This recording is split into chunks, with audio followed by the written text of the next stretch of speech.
You've made the same mistake twice, right? Of course you have. We all have. But what about making it again and again? Even when this little voice in your head is just screaming, don't do it? Well, it turns out there's an ancient Buddhist parable that explains exactly why we do this. And trust me, its wisdom is almost spookily relevant to our lives right now. Let's get into it. I mean, this is the million-dollar question, isn't it? We get out of a bad situation, we breathe that huge sigh of relief, and we swear to ourselves, never again. And yet, somehow we find ourselves walking right back down that same familiar, dangerous road. So why? Why does our smart, rational brain so often lose the fight against our own history? Okay, so here's our game plan for this explainer. We're going to start with the parable itself, this story of a traveler and a really dangerous maze. Then, we'll get into their totally baffling decision to go back. After that, we'll connect it all to the modern psychology of why we get stuck in these cycles. We'll also look at the story's incredible message about patience. And finally, we're going to turn the mirror around and ask, what is your maze? So the parable kicks off by pointing to something really fundamental about people. It basically says that deep down, every one of us has this stubborn, kind of wild spirit that often pushes back against the very advice that could save us. In the original text, they call this gang. You could think of it as that stubborn, almost rebellious part of your personality. Gang is what makes you hit the snooze button when you swore you'd get up early. It's that powerful, internal force where our oldest habits just steamroll our logic, even when we know exactly what we should be doing. All right, so the story itself begins with a really powerful metaphor. Picture this, a lone traveler, totally and completely lost in this huge, dangerous maze. And of course, this maze, it's a stand-in for our own lives, full of all the twists, turns, and dangers we all face. And listen, this is no backyard hedge maze. It is terrifying. The story paints this vivid picture of ferocious beasts, poisonous insects, even goblins and demons. These are obviously metaphors for the real dangers we navigate, right? Things like toxic relationships, crippling anxiety, or our own self-destructive habits. Just when it seems like all hope is lost, a Senji Shik shows up. This is basically a wise and virtuous guide. Now for you, this guide might not be a literal person.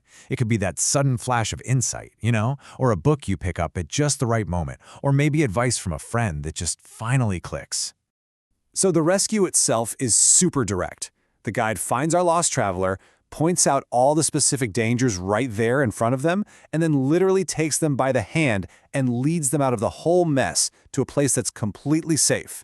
The traveler is actively pulled from a situation that would have destroyed them. And this is where the story gets really weird and honestly really interesting. Because once the traveler is safe, they do something that makes absolutely no sense.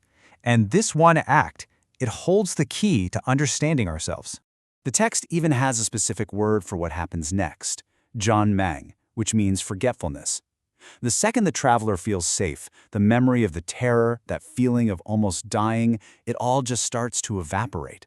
The comfort of right now just completely washes away the pain of the past. Before leaving, the guide gives one last crystal clear warning. There is zero room for misinterpretation here. They say, never go back that way. To enter is to perish. I mean, it's a direct command from the person who just saved their life. And there it is, the absolute heart of the story. After being rescued from sheer terror, after being told in no uncertain terms that going back means death, why on earth would the traveler turn around and walk straight back into the maze? It sounds completely insane, right?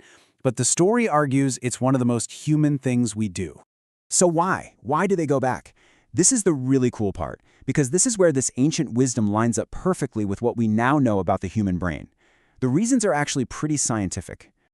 Okay, this slide breaks down the why beautifully. Let's walk through it. First up, what the ancient texts called karmic regression is what modern psychology calls habit loops. These are those automatic patterns wired deep in our subconscious that just take over.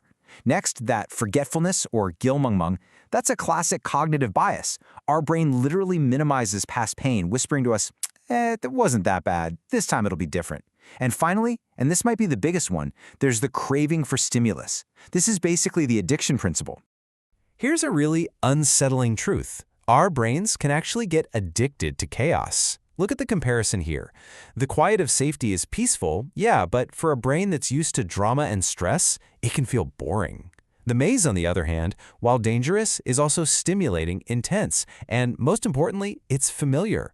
We can get so used to the chemical rush of our own struggles that we unconsciously go looking for it, even when we say we want peace. Now, I know this all might sound a little bleak, like we're all just doomed to repeat our mistakes forever, but that is not the point of the story. Because the focus suddenly shifts from the traveler's mistake to the guide's incredible character, and it reveals a much deeper, more hopeful message.